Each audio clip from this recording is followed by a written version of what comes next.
Welcome back to the podcast, everyone. It is so good to have you here today. I have with me Ashley Lanahan. She is the co-founder of Indigo Dragon Center for Health and Wellbeing in Encinitas, California. She graduated from Bastyr University with a degree in acupuncture in 2004, and she now practices acupuncture, acutonics, and cranial sacral therapy. She is also a wife and mother of 3. So good to have you here. Thanks for having me on, Emily. Of this is so course, fun. I know. And we also have with us Chippy, who is a teacup chihuahua. 9 weeks old, I think. She's stinking adorable. She's so cute. We are at your in-laws' place right now, recording this, and Chippy was in her little cage. It wasn't even a cage. It's like a big playpen. She has a great spot, by the way. And she wanted to be in on the action, so she's now in my lap, and here she is. Thanks for joining us, Chippy. Oh, goodness gracious. When did we meet? It's been a while. Gosh, I met through your hubby. Yeah, maybe 20 years ago. Seriously? That long? Maybe, Oh my probably. gosh. That's crazy. Because we've been married 14 years now. Aw. Yeah. Wow, what a time. What a time. So you found this path where you are now running an amazing health and wellness center in SoCal area. Is it SoCal area? Is that Encinitas? Yeah, That's Encinitas, North County, San Diego. Okay, got it. So talk to me a little bit about how you kind of found this line of work. This is, one of your passions in life. What initially got you kind of started on this role to acupuncture? It took me a little while to figure it out. I took a kind of a roundabout path. Sounds about normal. Yeah, totally. I mean, I have to say maybe one of my first inspirations was the Karate Kid. Really? That's so cool. What happened? I always loved Mr. Miyagi. He was like my hero. And I think ultimately I just want to be a bonsai master. Oh, what's a bonsai master? The guy, like what Mr. Miyagi did. He would work on the little mini trees and trim them. That's what I want to do in retirement. Oh, that's awesome. So I've always been intrigued by Chinese architecture, Buddhism, just mindfulness, way of life. And even when I was young, I'd go to the bookstore with my best friend to hang out. I'd always be drawn to the Thich Nhat Hanh books, Miracle of Mindfulness. Yeah. And I've always been intrigued by kind of Chinese style of architecture, sand gardens, rock gardens. And I was studying Western herbal medicine and whole foods cooking in Boulder, Colorado. And decided nutrition would be a great way to finish my degree, a great kind of umbrella. And I went to Bastyr University here in Seattle and was not loving the nutrition program at all. Pretty boring after studying herbs in the mountains, and cooking classes were the best. And I started hearing about the acupuncture program and switched over. It was almost like a wind from the Far East blew into my dorm room. I rewrote my entrance essay, went and talked to the dean of the acupuncture program, and literally switched over 10 days into orientation and of the nutrition program. What was that moment like where you felt like this needs to shift? I mean, I know it's usually not just one moment, but how did you know in that moment that you needed to shift? What felt different? Yeah, it was just very, it was kind of a sudden, it was literally, I had actually been really lucky. I'd won a scholarship when I was 16, and I had studied abroad in China for 3 weeks, just with a group of 16-year-olds, just kind of traveled abroad. And I had a Chinese painting hanging in I was back in the dorms at 25. I had a Chinese painting from that trip hanging in my room. I had my, a Turkish carpet on my floor, my surfboard, my snowboard, everything I owned was in this little tiny dorm room. Yeah. And I was just, I had never been to Seattle. I just came for Bastyr because I'd heard so many great things about natural medicine program there. And the nutrition program wasn't what I thought it was going to be. And literally, I felt like this wind from the Far East blew into my room, and I just sat there middle of the night, rewrote my entrance essay, and the dean said, "This is a big switch. It's going to be an extra year and a half of school and more money and all that." And she said, "Go check out a class or two," and went to 2 classes and fell in love with it. Fell in love with the students that were in the program, really diverse group of students, and many of them are still my best friends. That's that I awesome. just adore. And I felt so stoked, and that I was on the right path that I'd been trying to figure out for several years from that point. Yeah. So it's so interesting to go from that feeling of and tell me what you felt, but it's just sort of that like, you're just not quite on the mark. And it's a big deal to switch in anything, right? A relationship, a career, you're in school, that kind of thing. So what would you say you felt, if you can remember at all? Like, do you remember what you felt in your body that moment where switching felt exciting for you? Yeah, I feel if I remember correctly, and maybe I've had this happen again and again since then. Sure. But I just felt like this weight kind of dropped off my shoulders. I felt like I was able to stand taller. I felt like I was able to breathe deeper, and just this like forward momentum was really happening. Almost like being a little kid and going down a slide at the park. I was like, "This is happening! I'm so excited!" Like that Christmas morning excited. That's where it's like awesome. your momentum is moving, and there's not anything damming up the stream. The stream is flowing in, which is something we use a lot in Chinese medicine. We talk a lot about stagnation, the meridians, and a big goal of what we do is to open up that stagnation, get the qi and the blood flowing more efficiently, and that can help your body heal from discomfort, disease, or imbalance. Yeah. So Can you hold the mic slightly differently? sure. There we go. That's perfect. I know. Isn't it crazy? It's crazy. Okay. So can we talk a little bit about that? What is acupuncture? Sure. Yeah. Acupuncture is amazing. It's been around, as you probably know, for over 3,000 years. I didn't know that. Huh. It's one of the oldest medicines, besides herbal medicine, that continues to be practiced on our planet. And basically, it's working with meridians. There's 12 primary meridians that can be drawn very specifically on every person, animal's body.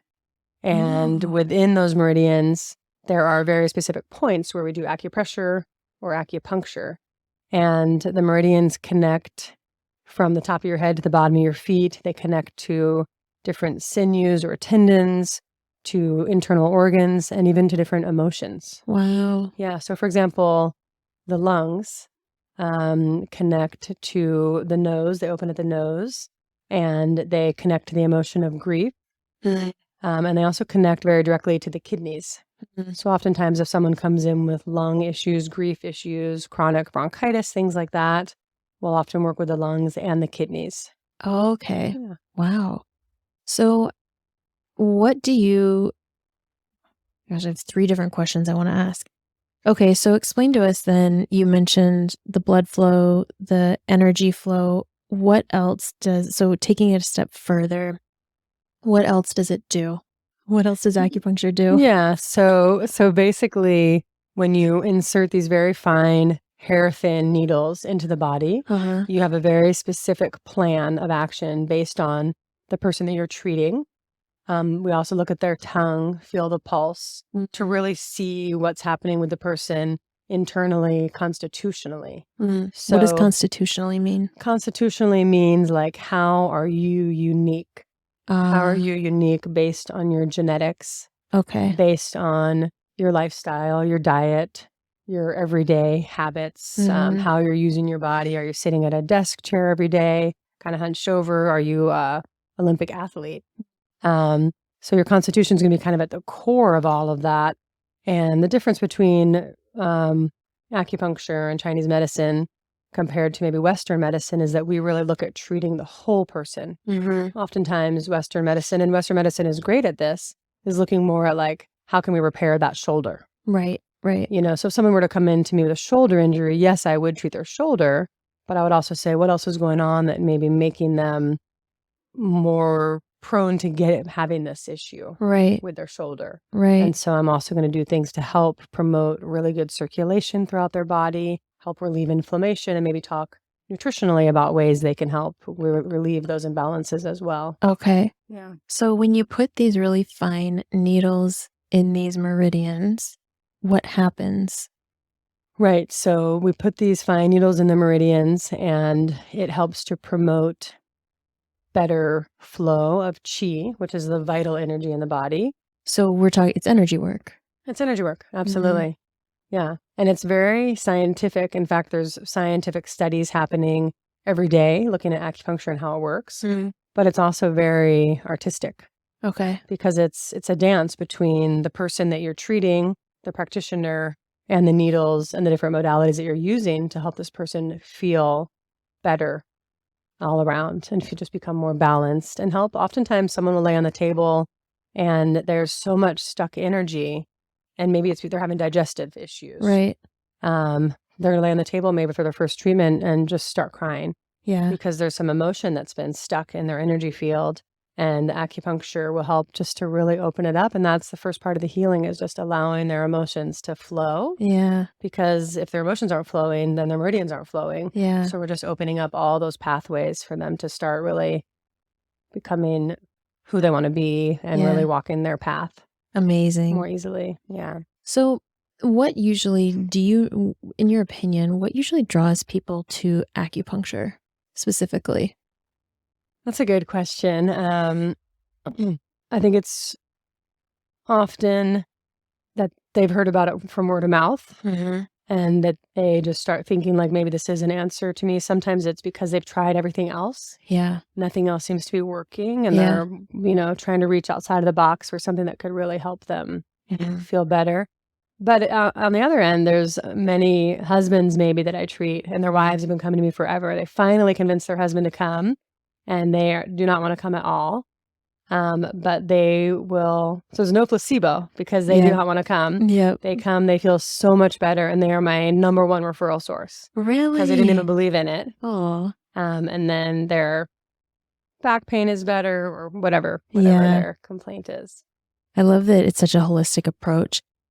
So, and it makes sense, when I asked you that question, I was thinking to myself too, I think there's a trust in acupuncture because it's been around so long. To your point, science has taken the time to prove its effectiveness, even though we could just go by feeling, right? Oh, I feel good afterwards, so that's good enough for me.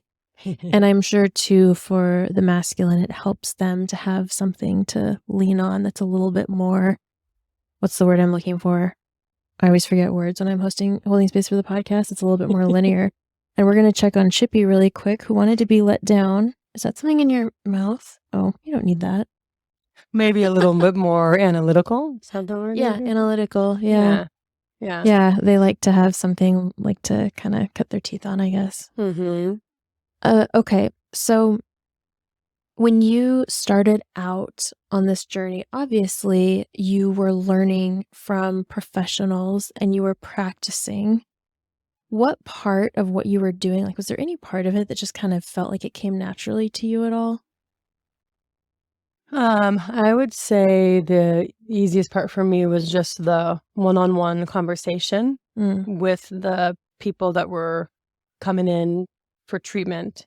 And when I first started as a student in clinic, we were working in a low-income clinic that was open to the public. And it was simply just being able to really talk with that person, really listen, ask questions that they might not have been asked before. That's got to be emotional in and of itself. Right. Because you don't always get that approach, No. From our traditional medical setup. Yeah, for sure. So that was probably for me, the best. It was just the relationship with the people. Yeah. So when people come in, is there ever any commonalities, things that you see most often? Like if I were to go in for the first time, what would I be looking for? You mean if you were to come in to see me for the first time? Yeah, let's say, but I just wanted to try it out. I didn't have something specific. Yeah. I mean, I feel like anybody that's coming in for treatment, I do work with recovering addicts as well. Oh, really? And this is so common, but I feel like all of us in these days are living in a kind of a state of fight or flight nervous system, that sympathetic nervous system. So I feel like every single person I treat, one of my goals is to really nourish the parasympathetic nervous system, which is so healing in and of itself, to give someone a chance to just completely go into that parasympathetic state in which their pupils are able to dilate, their blood vessels are able to dilate, they're able to breathe more deeply, and they're able to get away from whatever anxieties or things that they have been suffering with. And when you get into that parasympathetic nervous system, you're also able to get in better touch with your higher self, and then really listen to what your higher self might be needing or wanting. That in makes life. sense. Yeah. So what's the difference between the parasympathetic and the sympathetic nervous systems? So the parasympathetic is going to be much more like a meditative, single-minded focus. It's the best place to be in when you're studying or eating. But how often are we in fight or flight, driving down I-5 and eating? That's when you're Never. more constricted. Don't ever do that. So if you're having digestive issues, one of the best things to do is sit down, take your time, chew your food, put your phone away, put your TV away, and really taste your food, feel the texture, and try to be in that more meditative state. And that'll improve your digestive problems right then and there. That's so simple. Yeah. That's weird because I actually have digestive issues. And a couple weeks ago, less than 2 weeks ago, that was the advice what I call my inner light, which is, your higher self, your spirit team, all that. That was the advice they gave me. And look at that. Here's the validation a couple weeks later. That's crazy. I love that. So I have a list of questions, but let's jump to that question. Okay. What other things would you recommend that people could, small shifts they could make in their week that might actually improve their life? So I'm sure a lot of us sitting down and taking the time to eat is probably a pretty big one. Yeah, that would be a really big one, is just taking the time to really, make yourself a plate of food that sounds good to you. A message from your higher self of what would really nourish your body. And sitting down and really chewing your food, taking your time with your food, and really allowing it to assimilate more easily into your body, all those nutrients that your body really needs. Wow. It's a basic human need, right? Is nourishment and, of course, water. Yeah. We all know that one, right? Yeah. Taking time to really sip your water, and you can actually not just chug water, but maybe really feel what the water feels like, the temperature, the flavor of the water. Wow. That can actually help it assimilate into your cells better as well and help you become more hydrated, which helps everything. Wow. Sleep, of course, is one we all know. They say every hour you sleep before midnight is worth twice as many as the ones after midnight. What? I had no idea. So that's always a good thing to think about. And then I think just taking periods of time during your day, even if it's 5 minutes, to just be mindful. That doesn't have to be meditation. Meditation's not easy. It's not easy for me. It's not easy for everyone. Some people, if you can sit and meditate for 10 minutes, great.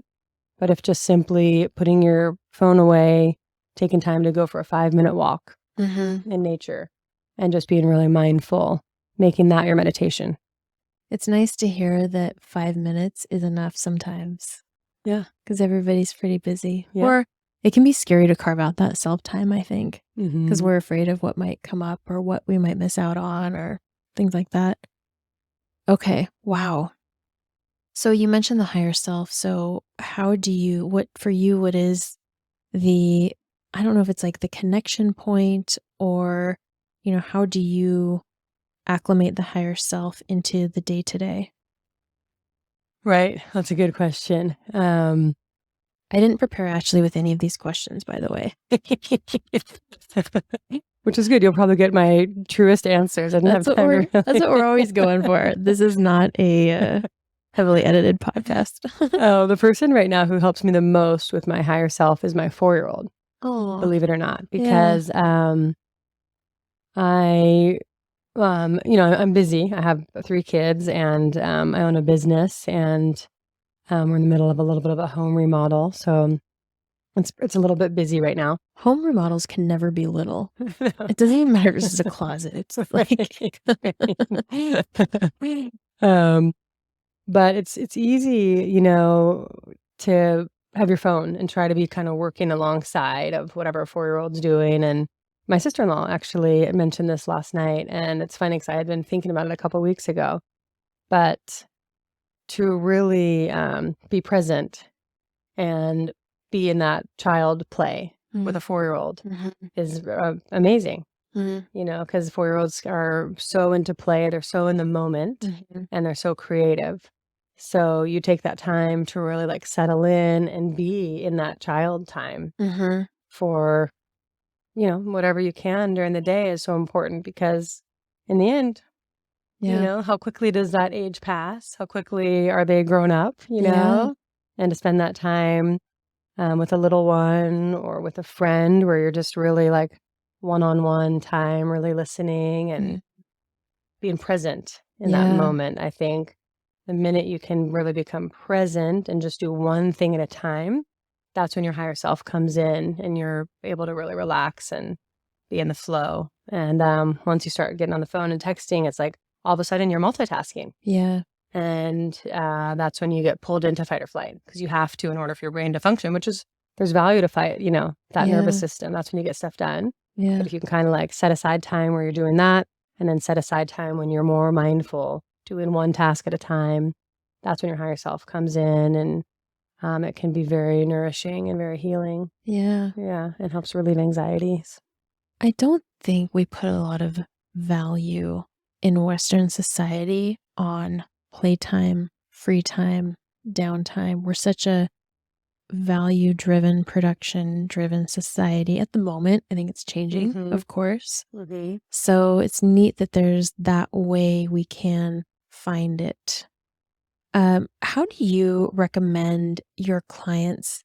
This is so off topic, I feel like, but this is the question that's coming to me. So you've got playtime with your 4-year-old who is showing you that space of openness, of receptivity, of beingness. How would you recommend to one of your clients that they develop that if they don't have a 4-year-old? Yeah, actually, I was talking to a woman just a couple weeks ago, a client, and we were talking about that because she's really struggling with anxiety. She has 4 kids and very, very busy. And she's a redhead, so naturally has that fiery kind of personality. Oh, really? That's a garbage man's here. It's okay. We'll edit that part out, Zoe. Thanks. Good girl, Zoe. Thanks for checking. Thanks for keeping us safe. It's okay, Zoe. It's okay. It's okay. Good girl. Where's Chippy?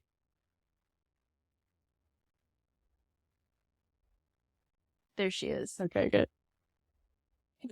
Okay, so redheads. That's an actual element to their energy. I feel like I have found that to be true. Wow, that's really cool. Yeah, really creative people. And so knowing that, in fact, 2 of my my bridesmaids standing right next to me at my wedding were both redheads. Oh, that's awesome. So I know redheads pretty well, really creative people. So knowing that, I said to her, are you trying to help her find like something? I said, are you an artist? And she said, I am. And I said, are you painting or doing anything creative right now? And she said, I actually have been trying to set some goals for the new year. And so I mentioned a local art kind of place in our town, our hometown, and talked about, why don't you go ahead and sign up for a class that you do, they do once a week for 8 weeks in a row. And she said, that's an awesome idea. Because sometimes it's nice to do it with a group and to have something that's scheduled in and maybe even paying a little bit of money towards it. Because it's not always as fun or easy to do it on your own. Totally. And it'll inspire her to do it on her own. But to just find, and my point is, helping each person find whatever their passion is. And helping to inspire them to go ahead and move towards that. Because intuitively, they already know what it is. Maybe it's gardening. Or maybe it's doing clay and art. Or maybe it's simply going for more walks on the beach or surfing or hiking. But helping them to find a way to incorporate that into their daily life. Wow. And it doesn't have to be a huge thing. Maybe it's simply cooking a home-cooked meal once a week. Yeah. And I like how you keep saying it's all the simple stuff. Like, this is not rocket science. Right. It's all the simple things that make big adjustments and big differences. And I've found, like, I have to give myself permission to do these things because I've been stuck in that old cycle of produce. And then all of a sudden it's like, no, we're meant to live and create and be more. Okay, so earlier you had mentioned choosing food that feels good and nourishing to eat. What happens when you have a family, like you do, a large family, there's 5 of you where you've got to make something to eat and maybe you feel like something else. How do you honor what it is if everybody's in a different space for what they need? That's a good question. I typically will make whatever I feel I want to have. And I don't really make other options for other people. Besides my husband, of course, he's gluten-free, so I'll always make sure we have. Yeah. Typically, as a family, we're eating gluten-free Mm-hmm. because it's easy to have gluten-free pasta option or Yeah. whatever. And if people want to have bread, I can add bread or whatever. But ultimately, my kids are kind of used to me doing that. Yeah. And they'll eat whatever is served to them. Yeah. And I always do, a roasted veggie and maybe some rice and a protein. And and if we go out to dinner, we try to find, a healthy option. Yeah. And I find, even my 4-year-old, I think her favorite thing right now is Brussels sprouts. What? You have a good Brussels sprout recipe? I do. Oh my gosh, let's put that in the show notes. It's super easy. Oh, sold. Sold. Why do you think that our nation has developed a gluten intolerance in the last few decades? Well, I think it has to do with how much Roundup is sprayed on the wheat right before it's harvested. And I'm not an expert on this by any means. Don't worry, I have a whole disclaimer at the end of this show. Don't worry, you're recovered. But I've had so many friends who have issues with wheat here. Yeah. And then they will travel in France and they'll be able to eat baguettes like nonstop with no problem. But I know, unfortunately, our farming industry here is not the best. Yeah. Our practices are built for huge amounts of people to eat, I guess. Yeah. And so they have been in the habit of spraying Roundup on crops, and it's created a lot of leaky gut. Yeah. In our country. And it's really sad because I guess I've been hearing that the glyphosate, I don't know what that is. They're like part of the chemical compound of Roundup and some of those other pesticides is now being found in a lot of our water supply.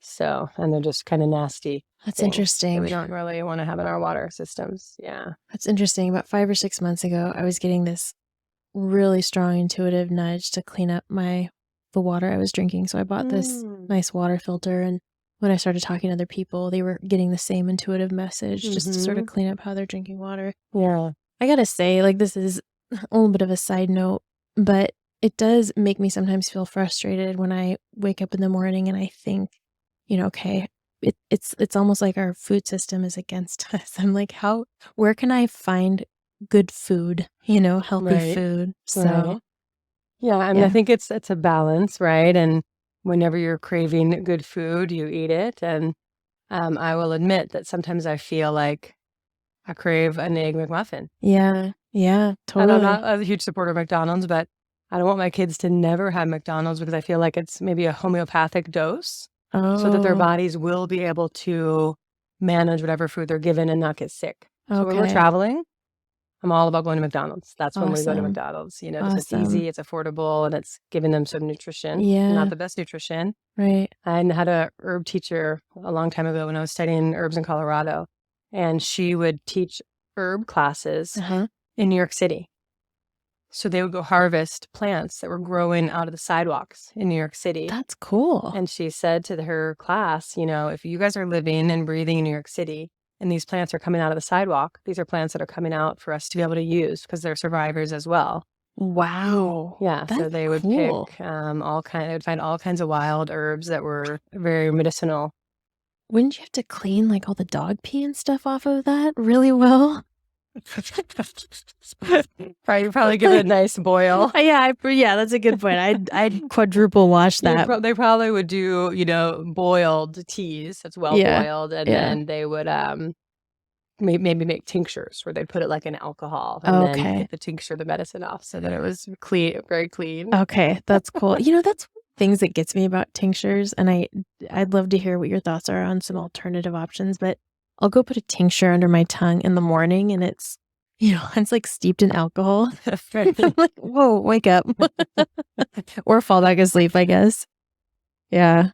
But smaller doses of alcohol are totally fine. And I think alcohol can even kill off some viruses and stuff as well, you know? Okay, so this is Yeah. funny you mentioned that because my German grandmother, who's 96, she doesn't drink. I mean, she has like a glass of something every once in a while. Yeah. And as soon as she feels like she's getting sick, she reaches for like the schnapps or the cognac or something, and she just, sippy sip sips it. Yeah. And it's that old wives' tale she swears by, and then she hasn't gotten sick in forever. She got sick for the first time this year, and she's fine now. But anyway. Yeah, I mean, I think it has some, there's some basis in Chinese medicine. We believe a lot in warming. Like we don't believe in like cold therapy. Like we don't really recommend ice as much as other therapies might. We're all about warm and heat. Okay. And alcohol can be very heating and warming, and it can get your blood flowing more efficiently. Oh, interesting. Which is why, is that why when you drink too much and you go outside and it's cold, you don't need a jacket? Yeah. And why your nose gets nice and red from drinking too much. Really? Yeah. We learned so much on this podcast. I love it. But you can do, if you don't love the flavor of that alcohol, you can warm it up, the tincture, put it in some hot water. Oh. And then kind of, you can boil off the alcohol. Okay. And then you would still get the medicine. The thing about tinctures, and I think why they started doing that, is because similar to other mediums, maybe like honey or glycerin, it's an incredible preservative. Mm-hmm. So you can find tinctures, just like you can find bottles of wine that are just as good today, if not better than they were 100 years ago. Wow. Because it's super well preserved in that glass bottle with alcohol. That's so cool. Yeah. All in the right dosages. So, okay. And deliverables, I should say. So can we talk a little bit about how has your intuition developed from the time, actually, when did you first realize energy was a thing or your intuition was a thing? Can you remember? Mm-hmm. When I was studying herbal medicine in Colorado, I had a really great teacher, Catherine, who took us up into the woods, and we were doing a kind of a spirit-guided plant medicine journey. Mm-hmm. And I had never done one before. I was young. I think I was 21. Mm-hmm. And we were all sitting around the plant valerian, which we didn't know much about. Ooh, valerian. Yeah, cool plant. Yeah. And she said, okay, I want you all to lay down or sit, however you'd like, just get comfortable. And she had just a small drum that she was playing. And she said, I want you all to go down to the plant's roots, whether you go down through the earth or down through the ocean or whatever feels good to you. And you're going to find the plant spirit guides at the root of this plant. And if you have a power animal, go with the power animal. Mm-hmm. Or if you don't, go ahead and find the soft-eyed deer. So I was like listening, and then she started doing the drumming, and we all started going into this space. And I went down, I think I swam down in the ocean and then went down into the roots of the plant and came out, and I was looking for the soft-eyed deer. I didn't even know what she meant. What is a soft-eyed deer? I have no idea. Like was Bambi or something? I'm not sure. Just a kind deer. And so I'm kind of looking around for the soft-eyed deer, and with that, this beautiful unicorn kind of trots over to me. And I was like, unicorn. I love unicorns. I've always had this little stuffed unicorn that I still have. It's on my daughter's bed now. Oh my gosh. Uni. That's so cute. I have chills all over my body when you said unicorn.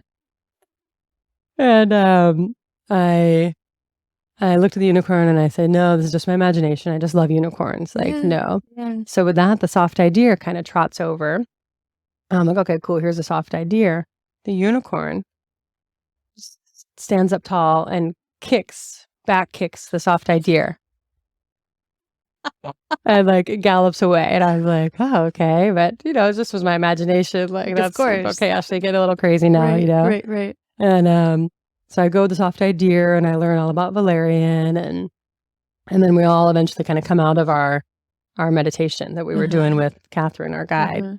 And she says, okay, anybody who wants to share, we're going to go around the circle, share what you've learned about valerian, and we'll see if we have anything in common or what we've learned. Yeah. And so we start going around the circle. And right as I start telling that story, I just start crying out of nowhere. Wow. When I started talking about the unicorn, like kicking the soft-eyed deer. That's so funny. And Catherine said, because I didn't know my power animal, which is why I was trying to go the soft-eyed deer. Sure. Catherine said, Ashley, do you love the unicorn? I said, yeah, of course. I've always loved unicorns. She said, next time, just go with the unicorn. I think that might be your power animal. Oh, I love that. So that was my first lesson in like imagination and intuition have a very strong correlation, potentially the same thing. Yeah. Not always.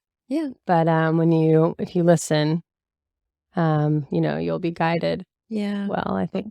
Aw, Yeah. I love that. And I love the unicorn too. And the fact that, like we all do, we question it, right? We're like, well, it can't be this simple. It can't just show up and it can't just be a unicorn. And yes, it is. So, how have you found intuition plays a part in the work that you do? Does it? It does for sure, because just in trying to gather the right information from people who are coming to see me, I'm Mhm. often guided in what line of questions to ask them to make sure we're going down the right path in terms of diagnosing them with Chinese medicine and in terms of what's really at the core of what's going on. Mhm. Um, and then also in terms of just making them feel comfortable and trying to be on the same page as they are. Mhm. Because oftentimes you become quite close with your clients and then with you, Mhm. and energy work may not work well unless you feel relaxed Yeah. and comfortable with the person that you're working with energy work. So I'm not the right acupuncturist for everybody, Yeah. I get that. and there's people that I've been seeing for years because it just feels like right. It Right. feels like a really good balance, and I think they feel like I can hold the right space for them. Yeah. Yeah. So I think intuition is what allows me to not just use the science of acupuncture, but also have it be an art, Mhm. which makes it really fun to work with every individual. Mhm. Because you come to me with stomach pain or digestive issues, Mhm. and someone else comes to me with digestive issues, it's going to be a very different treatment, Mhm. potentially. There may be some points that overlap on the Mhm. stomach meridian or large intestine meridian, but then there'll be also some very different points that are more specific to why do you have this issue. Mhm. It's not like you just can prescribe Prilosec, Right. to Right. everybody. Everybody's so different as to how Yeah. it's presenting. So being able to really stay grounded and listen to them and allow also the space for their intuition to tell me what they think is going on. Like I have no I problem if love that. someone's gotten a lot of acupuncture in their life and I'm seeing them for the first time. I have no problem with them saying like, "Hey, I love this point. Would you mind doing that?" Of course, if that's a point Yeah. that they love and it feels good to them. Yeah. Yeah. So, what does holding space mean for you? Um, Holding space just means that you're creating a space that feels safe, Mhm.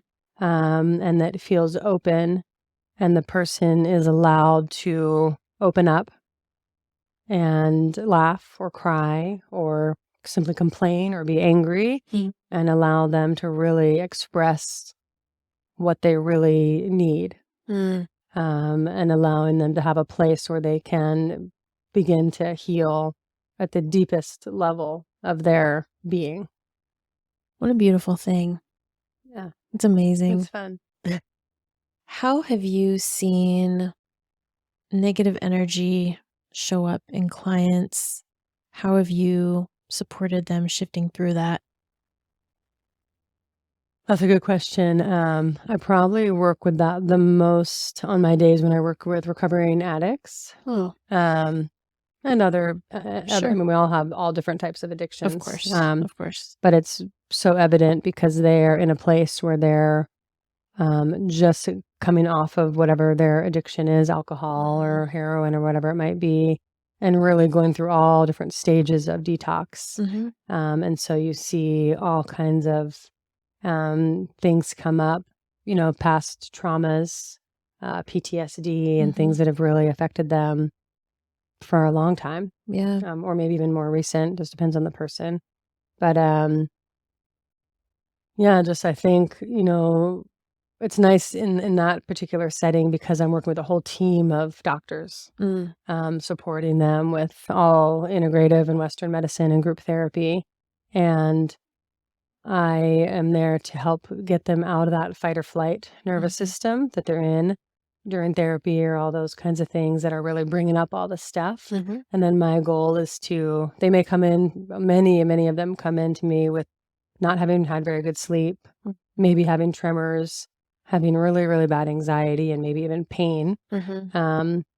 People are, using substances for all kinds of things. Maybe it's Sure. to treat anxiety or to treat pain. Yeah. And so my goal is to really help them get into that parasympathetic nervous system.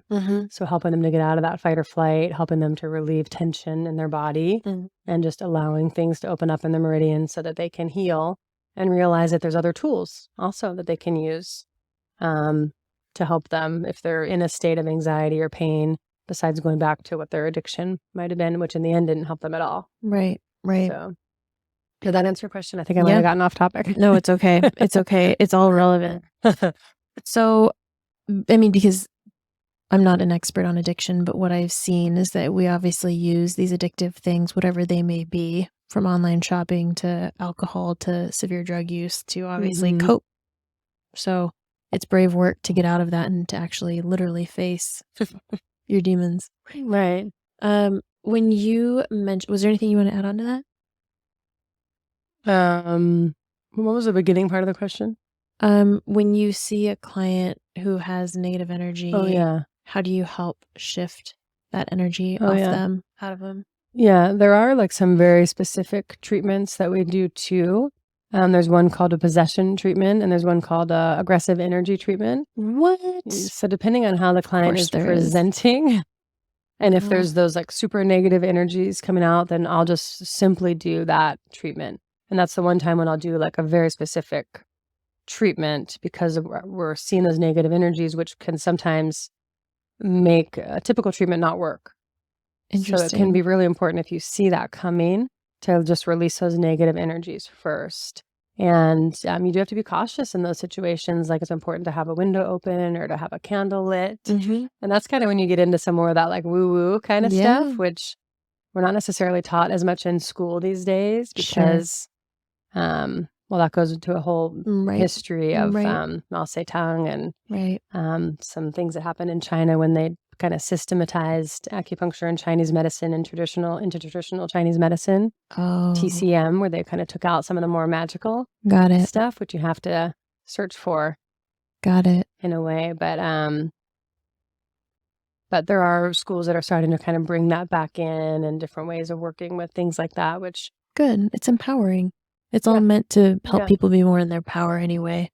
And I talk about, light and dark energies on this podcast all the time because I want people to know they have a choice. I want people to feel empowered. Sometimes we think, oh, there's a ghost, that's scary, I'm helpless. And I'm like, you're not helpless. I don't want to say it doesn't matter, but it's like, how do you live in alignment with your life and feel empowered? So what are some leading indicators of someone who maybe has like the possession or the intense dark energies? Like what are some tells? Yeah, one thing would be if they're just simply not able to look you in the eyes. Totally. At all. That might be indicative of a possession. And aggressive energy, it's not as clear, but if it seems that there's just a lot of anger or something that's significant that happened that's really like kind of taken over their brain space. And then doing the treatment itself, which is a treatment face down. When you start to do the points, you'll see a lot of redness come up around those needles. Wow. And the needles will actually show me which organs are holding that aggressive energy the most. And then we can focus on releasing the heat or the aggressive energy from those organ systems. It's amazing. It's interesting because at first you might think that somebody's having an allergic reaction to the needle. It's that much of a red mark, but it's not that same red mark around every needle. It's just around those specific ones. Wow. So it's important to really release that excess heat from somebody. Yeah, that's really cool. That's amazing. So many different ways to do this work. And how do the clients notice, do they ever go through this period of sort of like while the release is happening, do they ever have any sort of not adverse reactions, but sort of what is their reaction? I'm sure it varies. During the treatments or after? Like while it's releasing. While it's releasing. Yeah, that's a good question. Everybody's kind of different, but typically during acupuncture treatments, people really go into like a nice relaxed space. And if not, that's when I will often incorporate the craniosacral therapy to complement and to help them kind of get into a deeper space. Amazing. Or the acutonics, which is using tuning forks calibrated to different organ systems on the body as well, just to help the sound vibration, which was used in ancient Mayan practice. Sound and its vibration to help them heal at a deeper level. The sound vibration actually speaks to the cells at a very deep, like ancestral level, because we all carry cells that came from our ancestors. It gives me chill. I love that. I love that. So one more question. You had mentioned the tongue a bit ago. If someone looks at their tongue, what are some things that they might be looking for? This is going to be a two-parter. But yeah, what are some things they're looking for on their tongue? Yeah, so basically a healthy tongue is going to be a light pink color with just kind of a thin kind of see-through coating on it with no teeth marks on the edges of the tongues, no cracks in the tongue, no red tip. That would be a super healthy tongue. Okay. Kind of rare to find that. Okay. So that being said, imbalances would be, first of all, the tongue's kind of cool. The tongue is a map of the whole body. So the tip of the tongue is upper body. So the tip of the tongue is the heart area. Okay. And this doesn't necessarily mean like your Western heart. We're talking like Chinese medicine, like meridians right now. So the tip of your tongue is, so the tongue is a map of the whole body. So the tip of the tongue being the upper part of the body, the heart. And I don't mean Western medicine heart. It's more related to kind of Chinese medicine, meridians, and heart, which is associated with different emotions. So if the tip of your tongue is red or maybe has red dots on it, that will lead me to ask the person, are you having any anxiety or maybe trouble sleeping? Because that can indicate some heart fire flaring upwards. Interesting. Yeah. And then the middle of the tongue, kind of going down the body, is spleen, stomach. And you would look for, is it super pale? Or does it maybe have a thick coat on it? A thick yellow coat would indicate some damp heat in the body, which is a Chinese diagnosis that we could get into. Or is it a thick white coat, which would indicate some coldness in the body? And then going back further to the very back of your tongue, that's going to be kidney, urinary bladder. And then the edges of the tongue are liver, gallbladder, because liver, gallbladder are more like on the edge of the body. Those you would look for, is it purple? Are there teeth marks? And then kind of looking at the tongue as a whole to see if there's other identifying geographical features as well. Like if there's a crack down the middle of the tongue or lots of dry cracks throughout the body, that can indicate an overall yin deficiency. We use yin and yang a lot to talk about how the body's in or out of balance and how to better help create balance within the body. So if your tongue is very dry with lots of cracks and redness, that can mean that you're just like super malnourished or maybe simply just dehydrated, and your body needs some more cooling, hydrating nutrition. Maybe more water. Pears are amazing at nourishing yin. Oh, interesting. Melons, cucumbers, celery, jicama, all those like really kind of watery foods. That's why eating watermelon on a hot summer day is very balancing. Oh, yeah. Because it helps hydrate and cool your body down. Oh, interesting. Yeah. That's also fascinating. And I love too that it gets me excited. Like we have choice. We have the power to go seek out this help to support us and find this balance. And to me, it's all related. The energetic balance and the good feelings in life, so much of it comes from taking care of our body too. Right. And maybe just slowing down a little bit and taking a second to listen and chew your food. And chew your food. Without your phone nearby. Exactly. I'm going to start doing that now. My great-grandmother lived to be 100 years old, and she lived in the South, so maybe this is why, but she ate slower than anybody I've ever met in my whole life. I swear she probably chewed like each bite like 100 times, but I think that's why she also lived to be 100 years old.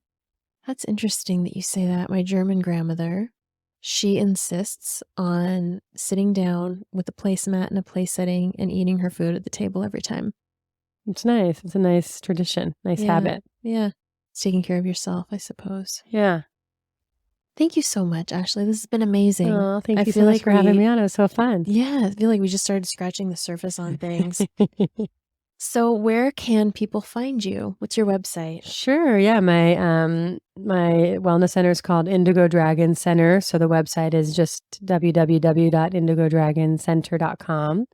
But you could feel free to email me at my other email, which is ashley.lanahan@mac.com. I also have Indigo Dragon has a Instagram page where we put all of our events and fun things on there. I think it's just Indigo-Dragon. I'll have to double check that. How did you come up with the name Indigo Dragon?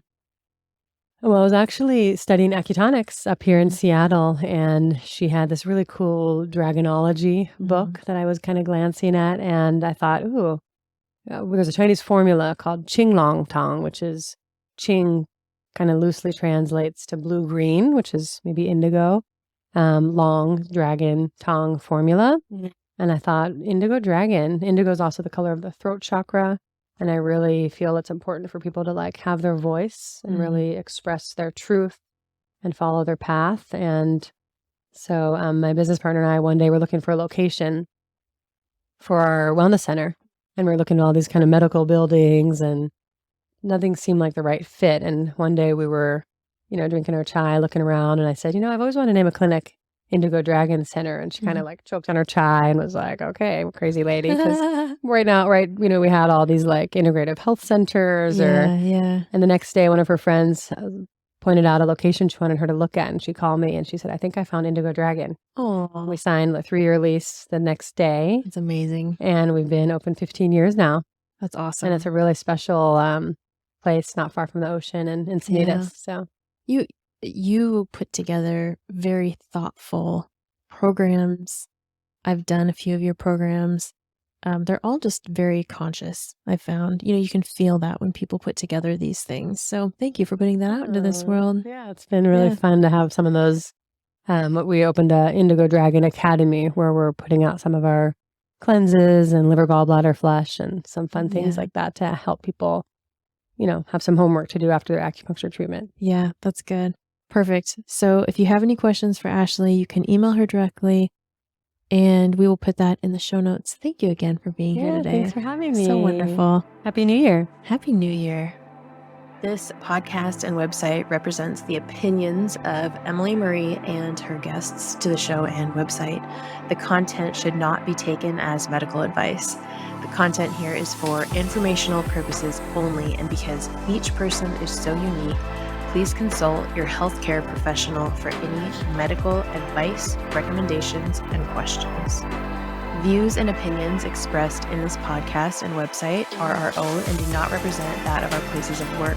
While we make every effort to ensure that the information we are sharing is accurate, we welcome any comments, suggestions, or correction of errors.